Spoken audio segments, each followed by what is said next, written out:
Greetings. This time we've got a mostly lower body and core focused circuit workout. Of course, we want to get warmed up first, so you can grab a pair of dumbbells. It's just a warm up, so they don't have to be super heavy. You're just going to start with a squat up. You're going to tip at the hips and just a nice easy row. Okay, just make these nice and light, nice and easy. Just getting the body warmed up for the rest of what we're going to do, so it will fire effectively when we get into the bulk of the workout. Okay, so you can do about 10 of those. That's going to be great. From there, you're gonna come on down and do a set of push-ups. So even if you don't wanna go to the floor, you can do them right against the bench, but you want a nice straight body, activating your core, and just down and up. All right, so that's gonna get the front of the body ready to go. Just do 10 of those. And then from there, we're gonna take it into some squats. You're gonna alternate a regular squat with a squat jump. Squat, squat jump. Squat, squat jump. So 10 of each, just kind of real nice pace for yourself. And that's gonna have you ready to go into the circuit. So for the circuit, they are 4 exercises. You're gonna go through it 5 times, doing them for 12 reps, or if you use a timer, put your timer on for 30 seconds, all right? So first one, we're gonna work on some range of motion squats where you're trying to get lower than 90. So the first set, just take your dumbbells and just work at 90 or just above 90. So you want your core to be zipped up, your upper back to be nice and stable. So that's what you might look like in set 1.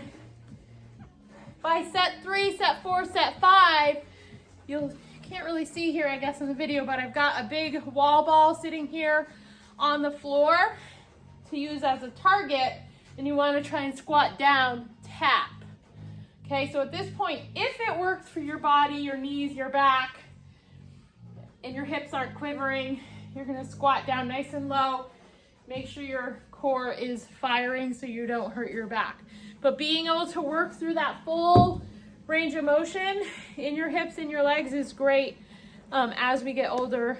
Clearly lots of good muscle usage, but is gonna be helpful to keep us more mobile and not limiting our range of motion by just squatting part of the way, okay? So that might have been a big takeaway. From there, you're going to take it into a walking lunge. You can do a stationary lunge if you're working out in a space that doesn't have a lot of room. Otherwise, you're gonna step, drop your knee down, front knee stay centered, pop up and step through.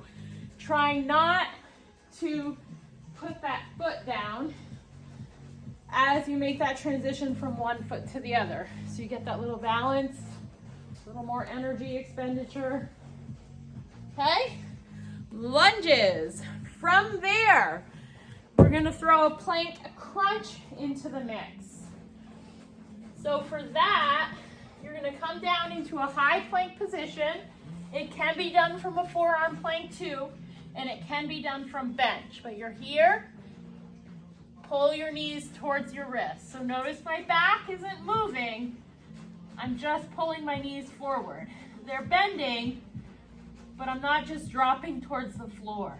There's a big difference between this and this. Using those deep core stabilizers, the ones that are gonna make your back straight. If you feel it in your hip flexors, you want to just squeeze a little bit deeper in here. All right, and then from there, we're gonna add a little pop of upper body with our lower body exercise. I'm gonna give you 2 options. The first option is to do just a leg curl with an exercise ball. If you don't have an exercise ball, you can just do a weighted bridge. So I'm gonna give you 3 options. So the leg curl, you're here. You're gonna pull and push in. Try not to press through your arms too much. Your stability will change if you get your arms off the floor. If that's easy enough for you and you want to add a little splash of upper body to it, you can do a chest press at the same time that you do the leg curl.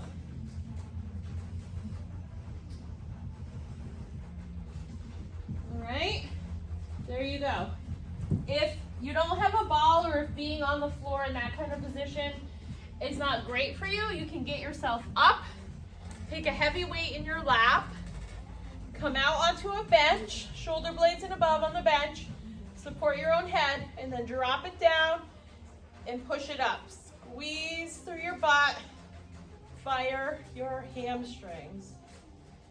All right, so that's the last exercise in the circuit. You're going to try and go through them for 12 reps or 30 seconds with minimal rest in between each exercise, and then at the end of that circuit you're going to take a much longer rest, a minute or 2 minutes, particularly in the later sets. As you get more tired, you'll want a longer break in between so you can continue to do the exercise really well. Awesome. Enjoy that workout.